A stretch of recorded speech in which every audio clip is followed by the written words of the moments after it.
देखो बेटा, कल एक्सरसाइज 1.1 कंप्लीट हो गया था, ठीक है।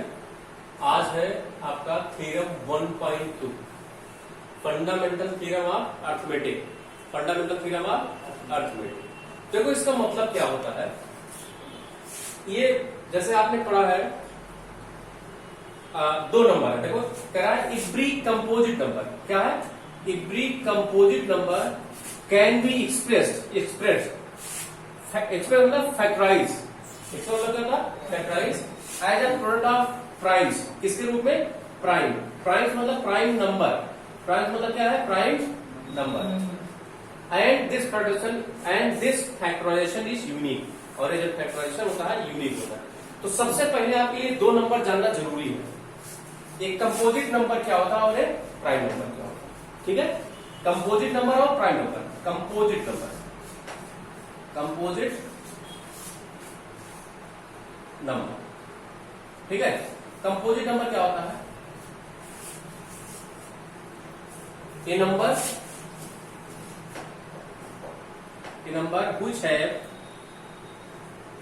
which have more than two factors. Understand? तो कंपोजिट नंबर क्या होता है? कह रहा है ऐसा नंबर जिसके पास दो से ज्यादा फैक्टर हो, उसको क्या बोलते हैं? Composite number. जैसे फॉर एग्जांपल मैं ले रहा हूं, ध्यान समझिएगा। फॉर एग्जांपल जैसे मैंने ले लिया 4। क्या ले लिया? 4। 4 देखो किससे डिवाइड होगा? 4 का फैक्टर क्या है? Factor of 4। देखो ऐसे कर दो, 4 किससे डिवाइड होगा? 1 से भी डिवाइड हो सकता है, हो सकता है ना, 2 से भी डिवाइड हो सकता है और 4 से डिवाइड होता है। तो this number is called composite number. कौन सा नंबर कहेगा? तो कंपोजिट नंबर कैसे याद करेंगे? A number which has more than 2 factors. ऐसे नंबर जिनके पास 2 से ज्यादा फैक्टर हो वो कौन से नंबर कहलाते हैं बेटा? कंपोजिट नंबर कहलाते हैं। Any problem? तो कंपोजिट नंबर आपको समझना है। अब आता है आपका दूसरा नंबर है। दूसरा आपका एक देखो इसका है every composite number can be express as a product of this prime.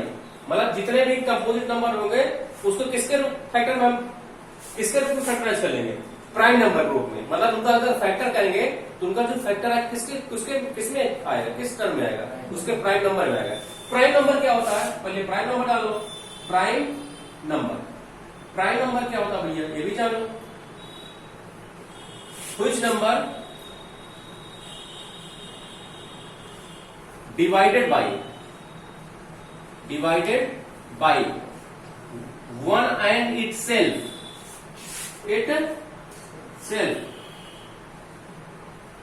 ठीक है।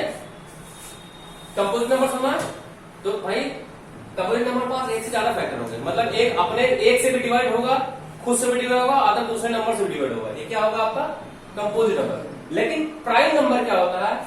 ऐसे number which number divided by 1 and itself. ऐसा नंबर जो क्या हो? अपने आप से डिवाइड हो और 1 से डिवाइड हो और किसी संख्या से डिवाइड नहीं होगा। इसका मतलब इसके पास कितना फैक्टर होगा? सिर्फ 2 फैक्टर। एक 1 होगा, एक खुद होगा। जैसे फॉर एग्जाम्पल मैं लिख रहा हूं, फॉर एग्जाम्पल ध्यान दीजिएगा। जैसे मैं लिख रहा हूं 3 लिख रहा हूं। 3 किससे डिवाइड होगा? 1 से। और किससे डिवाइड होगा? 3 से। Any problem? 1 से डिवाइड होगा 3 से। तो आपने समझा कंपोजिट मतलब देखो इसके पास कितने मोर देन कितने फैक्टर है? मोर देन 2 फैक्टर है। इसके पास क्या है? मोर देन क्या है आपके? 2 फैक्टर्स है ना। और इसके पास क्या है? ओनली क्या है? 2 फैक्टर। कितने फैक्टर है? Only 2 factor. एग्जैक्टली कितने फैक्टर है? 2 फैक्टर। अरे भाई क्या है? हमने कहा प्राइम नंबर क्या होता है? Which number divided by 1 and itself.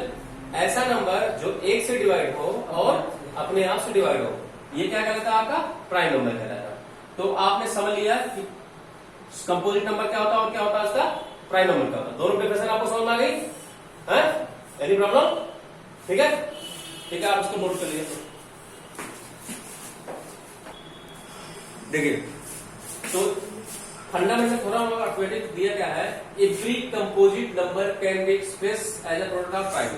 मतलब जितने भी कंपोजिट नंबर होंगे अगर उसका फैक्टर करेंगे तो उसका जो फैक्टर आएगा किस नंबर में आएगा? वो हमेशा प्राइम नंबर में आएगा। कंपोजिट नंबर और प्राइम नंबर आपने समझ लिया ना? तो देखो मैं एग्जांपल बता रहा हूं इसका, इस थ्योरम का मैं एग्जांपल बता रहा हूं। इस थ्योरम का एग्जांपल क्या है ध्यान समझिएगा। जैसे मैं ले रहा हूं 15, क्या ले रहा हूं 15 देखो 15 ले रहा हूं, इसका फैक्टर करना 3 5 जा 15, 5 1 जा 5, तो 15 का फैक्टर क्या आया 3 आया, और क्या आया 5 आया ना। इसका मतलब भाई 15 पास 2 से ज्यादा फैक्टर होंगे, क्यों? क्योंकि 1 से भी कटेगा और 15 से भी कटेगा, लेकिन ज्यादातर प्राइम फैक्टर में इस तरह लिखा जाता है, वो सही नहीं लिखा जाता। ठीक है, तो देखो 3 क्या है आपका प्राइम है नहीं, ये भी प्राइम नंबर है भी क्या बेटा, ये भी प्राइम नंबर है ना। ठीक है, तो इसका मतलब जितना कंपोजिट नंबर, एक कंपोजिट नंबर है, कौन सा नंबर है कंपोजिट नंबर है। ठीक है, एक कंपोजिट नंबर है, तो आपने बता दिया जो कंपोजिट नंबर होगा अगर उनका हम फैक्टर कर रहे हैं किसमें आ रहा है प्राइम नंबर, बस यही ये थ्योरम आपका बताया। ठीक है, तो देखो इस तरह जो आपसे क्वेश्चन दिया है, जैसे दिया क्या है, देखो पहला दिया ना express each of the exercise, कौन सा है एक्सरसाइज, यही लिख दे रहे हैं एक्सरसाइज, या एक मिनट रुक जाओ यहाँ पर इसको इरेज कर दें। ठीक है,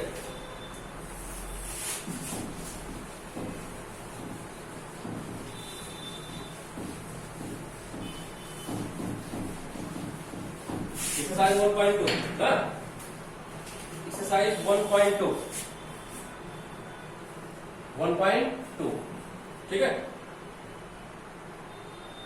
देखो लिखा क्या है, express each of the each number है प्रोडक्ट ऑफ प्राइम फैक्टर, प्रत्येक नंबर जो दिया है उसके प्राइम फैक्टर के रूप में लिखना। सब एक क्वेश्चन में बता रहा हूं, पहला वाला क्या लिखा है 100, क्या लिखा है 40, ये लिखा है 140। अब इसको चलो फैक्टर करते हैं, यहाँ कितना जाएगा 70, यहाँ कितना जाएगा 35, फिर 5 करेगा, 5 7 जा 35, 7 1 जा 7, इसका मतलब 140 क्या लिखते हैं 140 को 2 इंटू 2 इंटू 5 इंटू 7 लिख सकते हैं ना। इसका मतलब हुआ क्या, देखो आपने ये जो आपका ये 140 था, हमने इसके किस नंबर में, इसके प्राइम फैक्टर में हम लिख दिया। इसका मतलब जो थ्योरम हमारी 1.2 उसको क्या कर रहा फॉलो कर रहा नहीं, इसका मतलब 140 क्या है आपका कंपोजिट नंबर है, और उसका जो फैक्टर किए हैं उसके किसमें आया, उसके प्राइम नंबर में। भाई 2 भी प्राइम नंबर है, ये भी प्राइम नंबर है, 5 भी प्राइम नंबर है, 7 भी प्राइम नंबर। अंडरस्टैंड, इस तरह जो है आप करेंगे। ठीक है, इस तरह है आपका, नोट कर लीजिए इसको। अब देखो नेक्स्ट, देखो नेक्स्ट आपका है, देखो इसमें फाइंड क्या करना है, find the LCM and HCF. इसके लिए मैंने एक फार्मूला है, आपने क्लास 5 से फार्मूला पढ़ना शुरू किया होगा। जैसे आपके पास 2 नंबर है, बहुत सारे नंबर ना, तो देखो इस फार्मूला लिख लो, इस फार्मूला को लिख लो, इसका यूज है हर जगह यूज है। ये फार्मूला है एचसीएफ इंटू एलसीएम, एलसीएम। ठीक है, HCF into LCM equal to first number into क्या होता है आपका second number into second number. ठीक है, इसका मतलब जैसे 2 नंबर है हमारे पास, 2 नंबर है, एक नंबर है और दूसरा नंबर है। ठीक है, दोनों का जो एचसीएफ और एलसीएम आएगा, दोनों का मल्टीप्लाई, दोनों नंबर का प्रोडक्ट क्या होगा हमेशा इक्वल होगा। ठीक है, ये आपका फॉर्मूला है, यही क्वेश्चन नंबर 2 से यूज होगा। मैं आपको इसका क्वेश्चन में बता रहा हूं, ध्यान समझिएगा। देखो कह रहा find the LCM and HCF, क्या फाइंड करना, find the LCM and HCF following integers by applying the prime factorization method, by applying the, चलो ये तो थर्ड वाला है। सेकंड देखो एलसीएम और एचसीएफ फाइंड करना ना, क्या दिया पहला, देखो पहला दिया है आपका 21 एंड 91, यही दिया है 26। ठीक है, कितना दिया है, तो एलसीएम और एचसीएफ फाइंड करना है। ठीक है, तो अभी हम एलसीएम तो आपको पता नहीं है कैसे निकालेंगे, तो हमको लेकिन एक मेथड पता है एचसीएफ निकालने का। एचसीएफ निकालने का मेथड पता है, कौन सा मेथड है,